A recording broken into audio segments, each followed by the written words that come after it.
రోజుల్లో ఇద్దరు ప్లేయర్స్కు సమాన న్యాయం జరగలేదు. ఒకరికేమో రూల్స్ బుక్ చూపించి అన్యాయం చేస్తే మరొకరికేమో ఆ తర్వాత రోజే అదే రూల్ను బ్రేక్ చేసి షాక్కి గురి చేశారు. స్టబ్స్కు అన్యాయం జరిగితే ముంబై ఇండియన్స్ కెప్టెన్ హార్దిక్ పాండ్యా మాత్రం రాయల్గా తన పని తాను చేసుకుపోయారు. ఇంతకీ ఈ స్పెషల్ స్టోరీ ఏంటి ఇప్పుడు చూద్దాం. శనివారం చెన్నై సూపర్ కింగ్స్ సెట్ చేసిన 213 పరుగుల టార్గెట్ను చేసే క్రమంలో స్టబ్స్ చివరి వరకు పోరాడారు.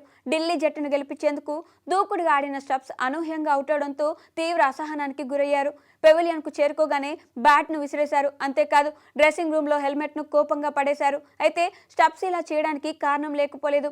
ఈ మ్యాచ్లో ఢిల్లీ విజయానికి చివరి 12 బంతుల్లో 32 పరుగులు అవసరమయ్యాయి. స్టబ్స్ క్రీజ్లో ఉండడంతో ఏదో మూల ఢిల్లీ ఆశలు సజీవంగానే ఉన్నాయి. మరోవైపు చెన్నై తీవ్ర ఒత్తిడిలో కనిపించింది.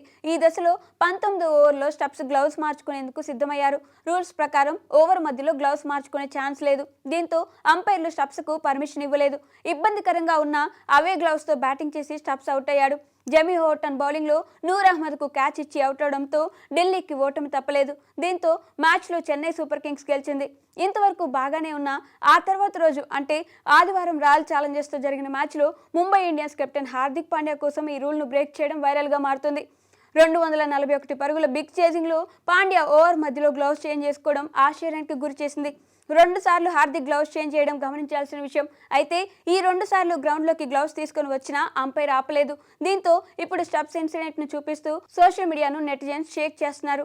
ఈ సీజన్లో అంపైర్ల తీరేంటో అర్థం కావడం లేదని అంటున్నారు. మరికొందరైతే ఇది ముంబై ఇండియన్స్ పవర్ అంటూ సెటైర్స్ వేస్తున్నారు. ఒక్క రోజుకే రూల్ ఎలా చేంజ్ చేస్తారంటూ ట్రోల్స్ చేస్తున్నారు. దీంతో ఇప్పుడు ఈ రూల్ వివాదాస్పదం అవుతుంది. మరి పాండ్యా విషయంలో అంపైర్ బ్రేక్ చేసిన ఈ రూల్పై మీ అభిప్రాయాలను కామెంట్స్ రూపంలో తెలియజేయండి.